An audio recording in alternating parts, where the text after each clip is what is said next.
Hola, estimados alumnos y estimadas alumnas.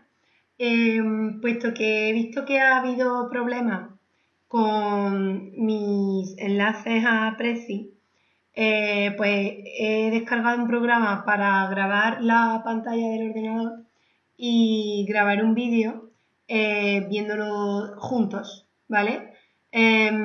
Así lo podéis volver a ver y lo podéis parar porque es un vídeo y así lo comentamos juntos y es como si yo lo estuviera explicando en clase, ¿vale? Bueno, esta es la portada que he elegido donde aparecen los 4 puntos principales del tema, ¿vale? Empezamos siempre donde y cuando.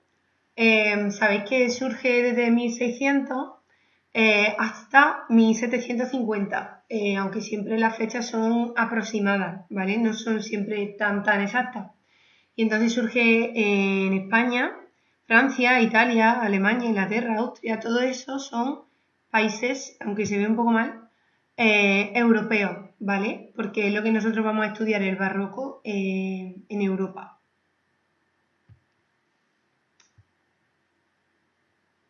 Se toma como fecha 1600 porque fue cuando tuvo lugar la primera ópera, que se llamaba Eurídice y era la primera vez que se hacía un teatro cantado, ¿vale? Porque la principal característica de la ópera es que no hay diálogo, es todo cantado, con acompañamiento instrumental y demás. Entonces era la primera vez que se hacía de esta manera, en 1600, ¿vale?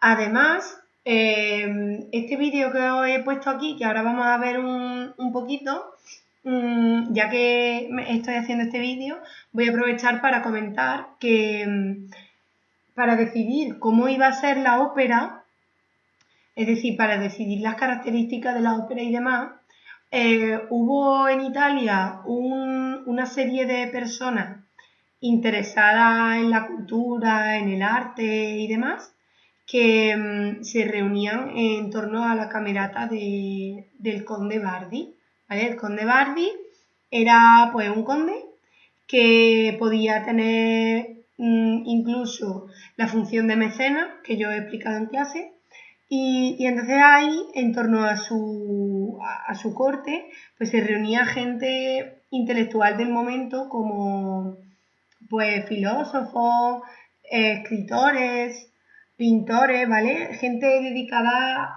en cierta manera al arte y a la filosofía y demás. Y entonces decidieron que el tipo de canto que aparece en la ópera era como el mejor que se podía hacer en aquel momento porque recordaba un poco a los cantos griegos y romanos antiguos y en el barroco se tiene un poco como de ídolos a toda esa historia del pasado, ¿vale? Voy a pasar al vídeo, vemos un poquito.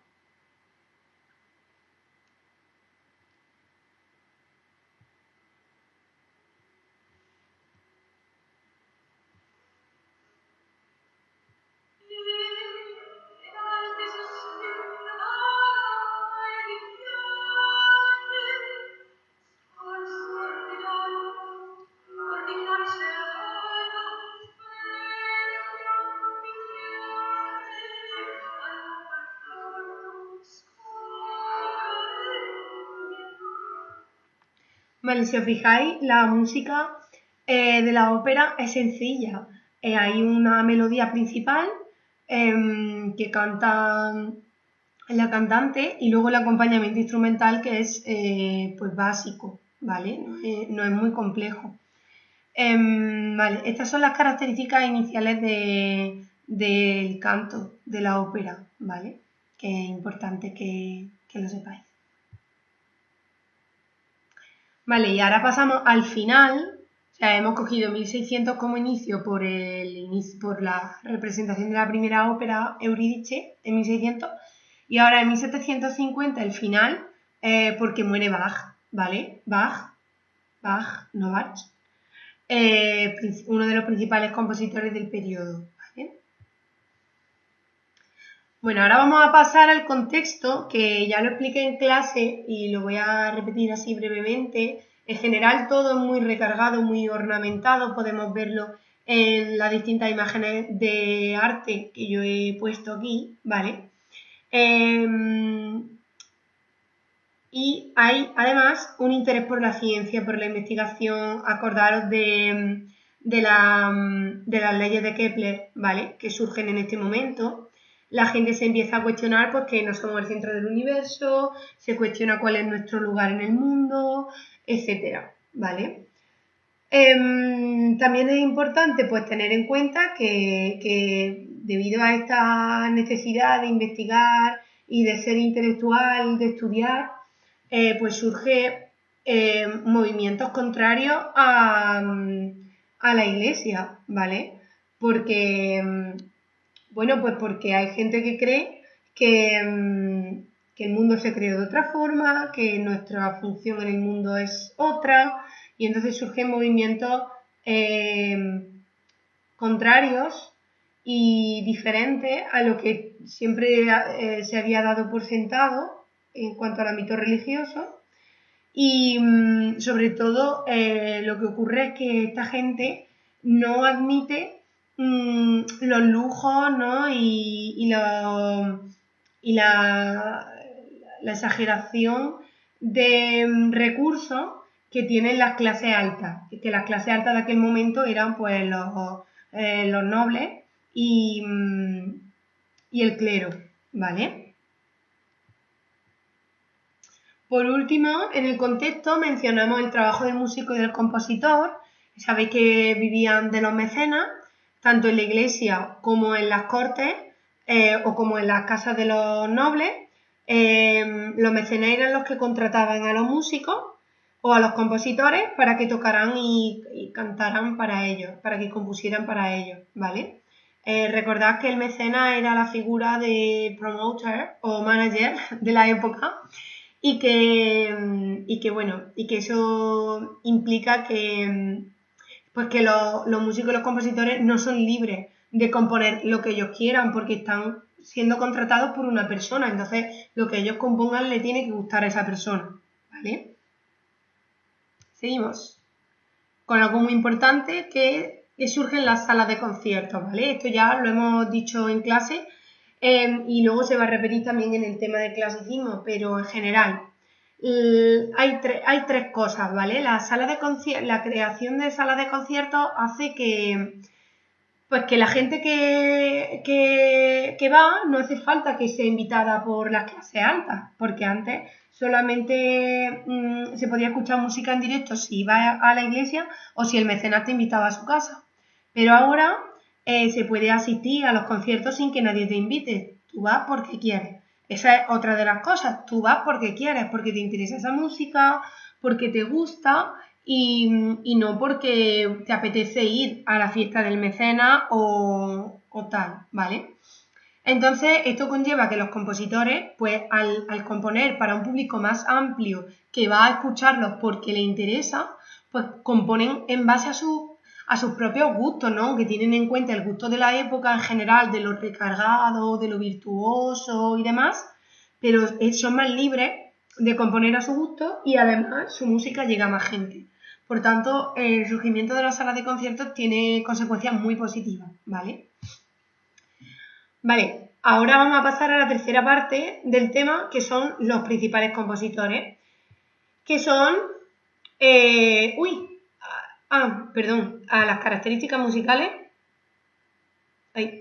Vale, bueno, pues las características musicales. Bueno, la primera de ellas es que la música es muy recargada. Ya sabéis que en clase pusimos ejemplos y las melodías tienen muchas notas, ¿vale? Por tanto, nos generaban una sensación de saturación un poco. Otra de las características es la necesidad de expresar movimiento, una música que avanza, ¿vale? Una música que expresa, pues, movimiento y acción, ¿vale? Por eso se alternan distintas figuras rítmicas, figuras más cortas, figuras más largas, para dar esa sensación de movimiento. Luego, pues, además pretenden expresar emociones, porque creen que la música puede hacerte sentir un estado de ánimo, ¿vale? Eso se llamaba la teoría de los afectos. No sé si os acordáis, que no viene aquí, pero en clase lo explicamos. Y luego al final, otra de las características musicales del momento es que no existe el concepto de orquesta como tal, sino que se iban agrupando los músicos en función de la disposición que había en el momento, pues en la corte o en la iglesia, y hacían, o sea, interpretaban en función de la disponibilidad que había o del tipo de instrumentos que se podían unir, ¿vale? Lo que sí que era indispensable era el clave. El clave estaba presente en todas las composiciones, que recordad que el clave fue el antecesor al piano, ¿vale? Que en el barroco todavía no existía el piano. Vale. Es este de aquí el clave, no sé si os acordáis, que tenía como un sonido metálico, ¿vale? Ahora en alguno de los ejemplos se escuchará. Ahora sí que sí, vamos a los principales compositores, ¿vale? Que fueron Bach, de Alemania, Vivaldi, italiano, y Lully, ¿vale? Francés. No se dice ni Bach ni Lully, ¿vale? Entonces, pues vamos a ver un ejemplo de cada. Bach, el primero, que se llama pues Juan Sebastián Bach. He puesto aquí dos ejemplos, ¿vale? Pero Bach destaca principalmente por sus composiciones para clave y para órgano, ¿vale? Órgano aquí. Compuso pues mucha música para estos instrumentos, pero además también compone para otros como el cello, el violín, etcétera, ¿vale? Entonces vamos a ver un fragmento de estos vídeos que yo he puesto. Estoy seguro que os suena.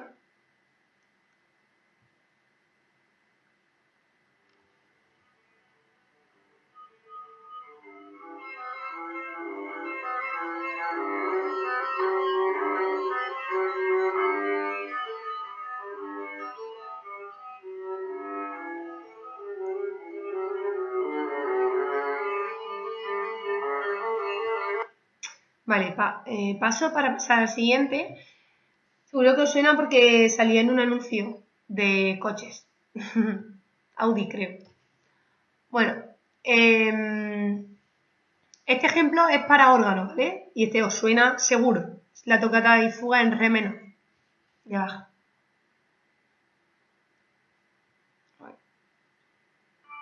Ay. Ay. Perdón.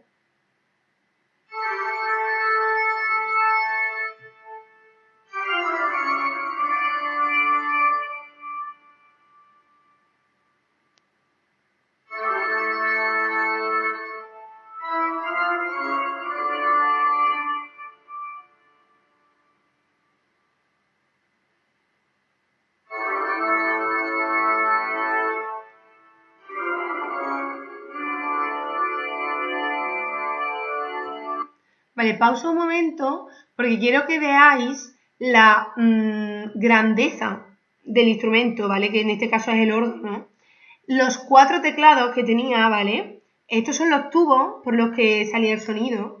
Y fijaros que están en una iglesia gigante y que el instrumento se escucha en toda la iglesia, ¿vale? O sea, es un instrumento que tiene mucha potencia sonora, ¿vale? Y otra cosa que quiero que os fijéis es en esto de aquí abajo, que son pedales, ¿vale? Ahora voy a poner una parte en la que el instrumentista los toca y eran como más notas que hacían, ¿vale?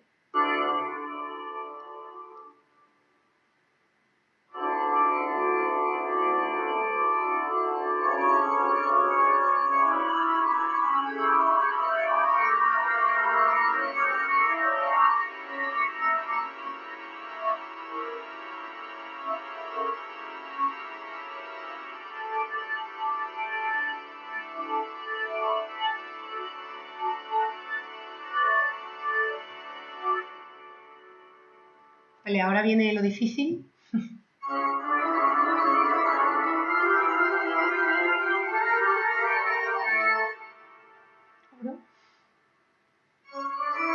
Repite, ¿eh?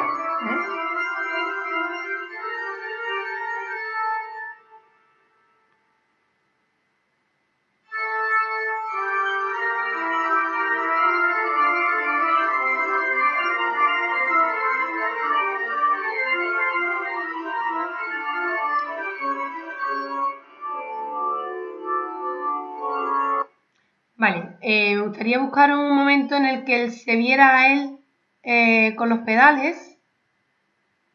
Aquí creo. Ahí justo.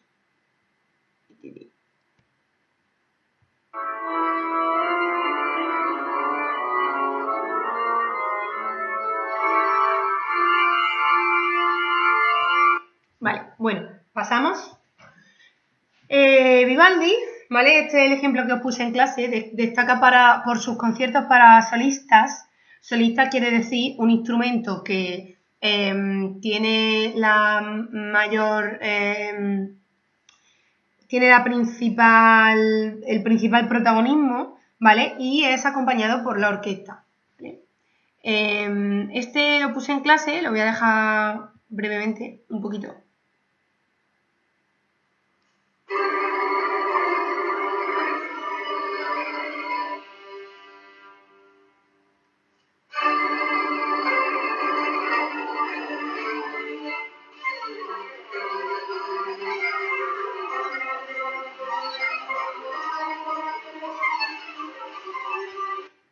Bueno, como veis, aquí se aprecian muchas de las características que hemos descrito antes, ¿vale? De una melodía muy saturada, la orquesta no está completa, ¿vale? Bueno, seguimos con el último ejemplo de los compositores importantes del barroco, que es Jean-Baptiste Lully, ¿vale? Destacó porque, bueno, fue contratado por la corte, por el rey Luis XIV, ¿vale? Que estaba reinando en Francia en aquel momento, y entonces realizaba, le componía a Luis XIV, le componía ballets y óperas para él, o sea, para representarlo en el teatro de su corte, ¿vale? El reinado de Luis XIV fue un reinado muy, muy espléndido y contó con... era súper amante de la música y entonces contrató no solo a Lully como compositor, o sea, tenía más compositores contratados, tenía una orquesta contratada en su corte, bailarines, coreógrafos, o sea, Luis XIV fue muy pro arte, ¿vale? Y pro música. Entonces, bueno, os pongo este ejemplo, ¿vale? De cómo eran esos ballets que él organizaba, que eran una especie de ópera ballet, ¿vale?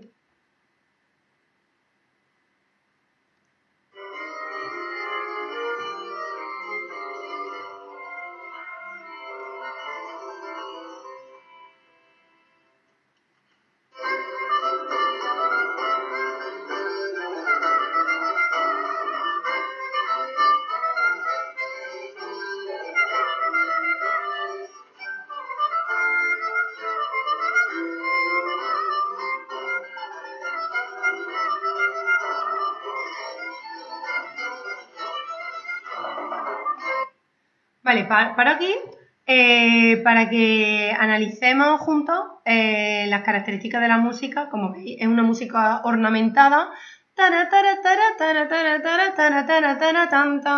Es una melodía que mete muchas notas, ¿vale? Por otro lado, es una melodía y una música que fluye, que indica movimiento, ¿vale?